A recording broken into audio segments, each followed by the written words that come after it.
गर्मीको समय गइसकेको छ भने जाडोको समय अझै आउन बाँकी छ र अब यो समय भनेको चाहिँ एकदम ठिक्कको र एकदम बिचको समय हो। त्यस्तै गरेर फोनहरूको हिसाबले हेर्ने हो भने बजेट सेगमेन्टमा एकदम ठिक्कको फोन चाहिँ स्यामसङको M01s हो र अब आजको भिडियोमा चाहिँ मैले यसको अनबक्सिङ गर्नेवाला छु र यो फोन चाहिँ बजेट सेगमेन्टको एकदम ठिक्ककोमा चाहिँ मैले रेकमेन्ड गर्न चाहन्छु। त्यति राम्रो पनि छैन भने त्यति नराम्रो पनि यो फोनलाई चाहिँ भन्न सकिँदैन र खास मैले चाहिँ आजको भिडियोमा चाहिँ Redmi 9C को चाहिँ अनबक्सिङ गर्ने सोचिरहेको थिएँ, तर पनि त्यो चाहिँ मार्केटमा कतै पनि नभेटिसकेपछि आज मैले M01s कै रिभ्यू चाहिँ गर्नेवाला छु। त्यही भएर अब यसको अनबक्सिङ सुरु गरौँ यो इन्ट्रो पछि।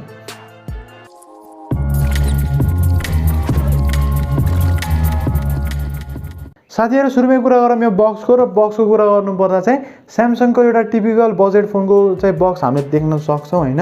कुनै पनि चेन्जेस चाहिँ छैन। पछाडी चाहिँ हजुरहरुले एउटा स्यामसङको ब्रान्डिङ देख्न सक्नुहुन्छ र यहाँ चाहिँ फोनको नाम पनि लेखिएको छ र अब बक्समा केही इन्ट्रेस्टिङ छैन हैन। त्यही भएर भित्रतिर जाउँ र भित्र हामीले खोल्ने बेला चाहिँ यहाँ एउटा सानो बक्स हामीले पाउन सक्छौं र सानो बक्समा चाहिँ हामीले obviously एउटा वारेन्टी कार्ड र युजर गाइड चाहिँ हामीले देख्न सक्छौं हैन।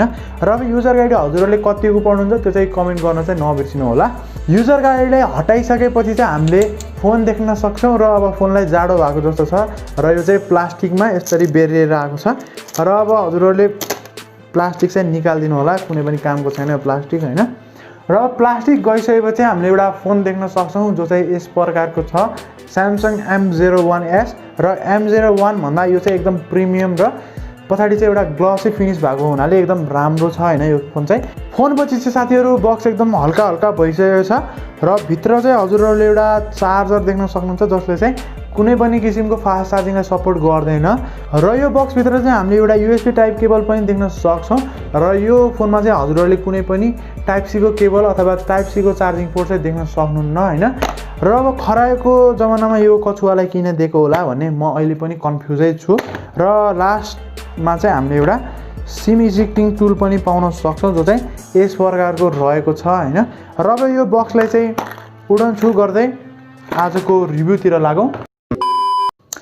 अनबक्सिङ हजुरहरुले हेरिसक्नु भएको छ र अब चाहिँ यो फोनको एकदम डेप्थमा हामीले कुरा गर्नेवाला छौं र सुरु गरौँ यो फोनको पछाडीतिरबाट। र पछाडीको कुरा गर्नुपर्दा चाहिँ हजुरहरुले एउटा ग्लसी फिनिशको एउटा प्लास्टिक ब्याग देख्न सक्नुहुन्छ विथ प्लास्टिक फ्रेम र पछाडीपट्टि हजुरहरुले हेर्नुहुन्छ भने एउटा स्यामसङको ब्रान्डिङ हजुरहरुले देख्न सक्नुहुन्छ र एउटा रियर माउन्टेड फिंगरप्रिन्ट सेन्सर हामीले देख्न सक्छौं जो चाहिँ एउटा टिपिकल स्यामसङको फोनमा हुनुको पर्ने कुरै नै हो हैन। र राइट साइडतिरको कुरा गर्नुपर्दा चाहिँ हजुरहरुले दुईटा भोल्युम की देख्न सक्नुहुन्छ र एउटा सिम ट्रे पनि हामीले देख्न सक्छौं जसमा चाहिँ हजुरहरुले ड्युअल सिम चाहिँ हजुरहरुले युज गर्न सक्नुहुन्छ।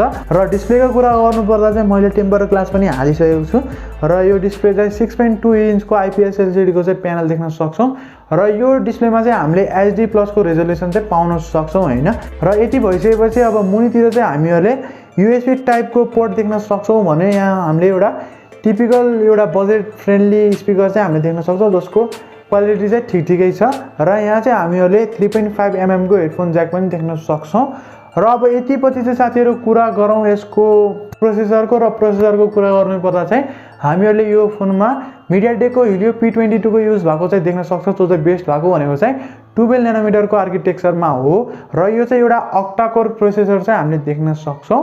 र अब यसको GPU को कुरा गर्नुपर्दा चाहिँ पावर VR को GPU चाहिँ हामीले देख्न सक्छौं जसको नाम चाहिँ मैले यतापट्टि लेखिदिएको छु हैन। र यो प्रोसेसर चाहिँ कस्तो छ भनेर मैले यसको गेमिङ टेस्ट पनि गरेको छु र यो फोनमा चाहिँ मैले अब PUBG फ्री फायर भन्दा पनि Asphalt 8 चाहिँ खेलेको छु हैन। र एउटा सानो गेम प्ले पनि हजुरहरुलाई म देखाउँदै छु र हजुरहरुले त्यो गेम प्ले चाहिँ यो स्क्रिनमा हेर्न सक्नुहुन्छ होला हैन।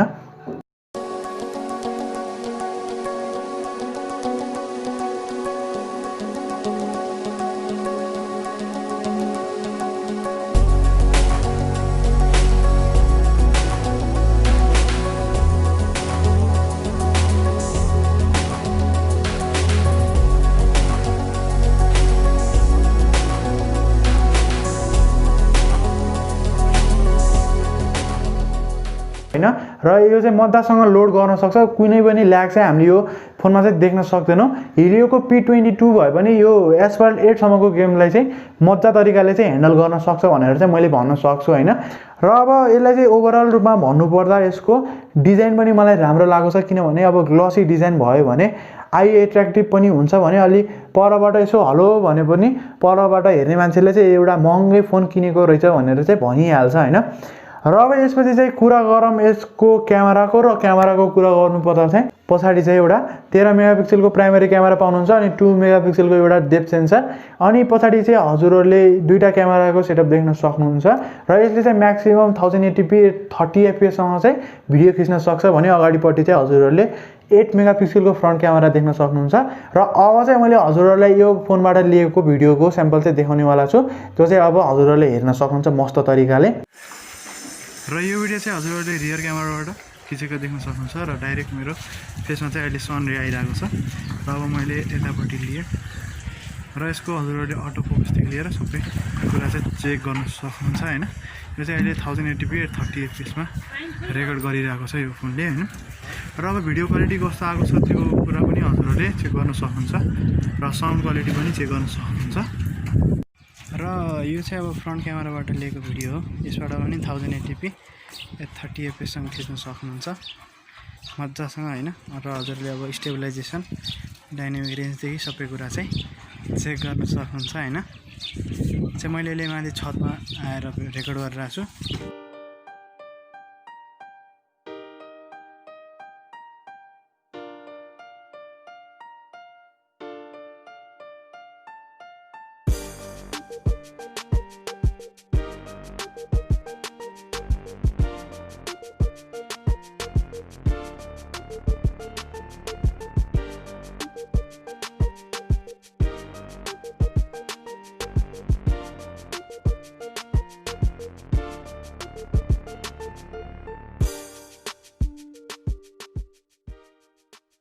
र अब क्यामेरापछि साथीहरु कुरा गरौँ यसको ब्याट्रीको र ब्याट्रीको कुरा गर्नु पर्दा चाहिँ हजुरहरूले 4000 mAh को ब्याट्री चाहिँ यो फोनमा देख्न सक्नुहुन्छ र यो फोनमा चाहिँ हजुरहरूले USB केबल चाहिँ देख्न सक्नुहुन्छ यानी कि टाइप सी को केबल चाहिँ हामीले यो फोनमा पाउँदैनौं र USB पोर्ट चाहिँ हामीले यहाँ देख्न सक्छौं हैन। त्यो चाहिँ अलिकति डाउनग्रेड भएको जस्तो चाहिँ मलाई लागिरहेको छ।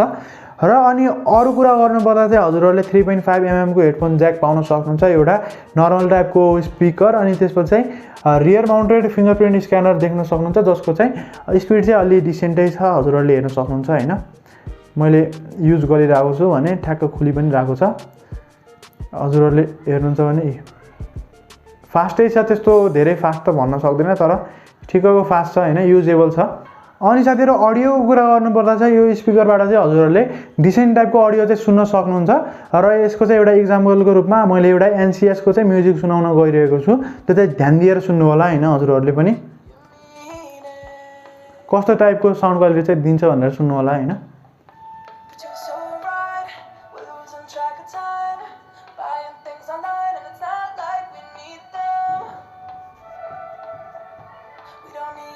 खासै मजा आएन है।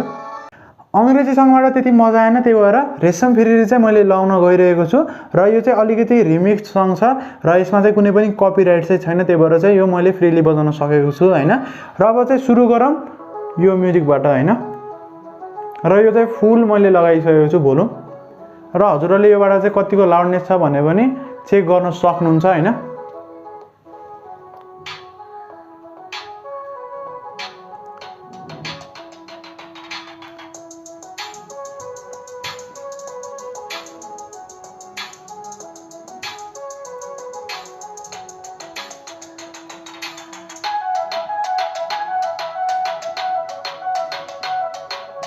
र अनि साथीहरु यसको अपडेटिङ सिस्टमको कुरा गर्नुपर्दा चाहिँ यो फोन बेस्ट भएको भनेको चाहिँ एन्ड्रोइड 9 मा हो र छिटै नै अपडेट आउनेवाला छ यानी कि एन्ड्रोइड 10 यो फोनमा चाहिँ हामीले देख्नेवाला छौं।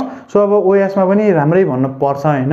अनि यो फोनको प्राइसको कुरा गर्नुपर्दा चाहिँ यो नेपाली मार्केटमा 16000 मा चाहिँ लन्च भएको छ for 3GB RAM and 32GB internal स्टोरेजको भेरिएन्टलाई चाहिँ। र अन्तिममा चाहिँ मैले के भन्न चाहन्छु भने यदि हजुरहरूले यो फोन लिने मेन्टालिटी बनाउँदै हुनुहुन्छ भने एउटा मेजर थिङ हजुरहरूले सोच्नुपर्ने भनेको चाहिँ यो फोनमा हजुरहरूले टाइप सी पोर्ट चाहिँ देख्न सक्नुहुन्न र अब यो प्राइस रेन्जमा अरु कुरा चाहिँ सबै मलाई ठिकै लाग्यो र यसको क्यामेरा वाइज भन्नुपर्दा चाहिँ एकदम राम्रो फोन छ यो हैन। यति भन्दै आजको भिडियोबाट बिदा माग्न चाहन्छु। जय नेपाल।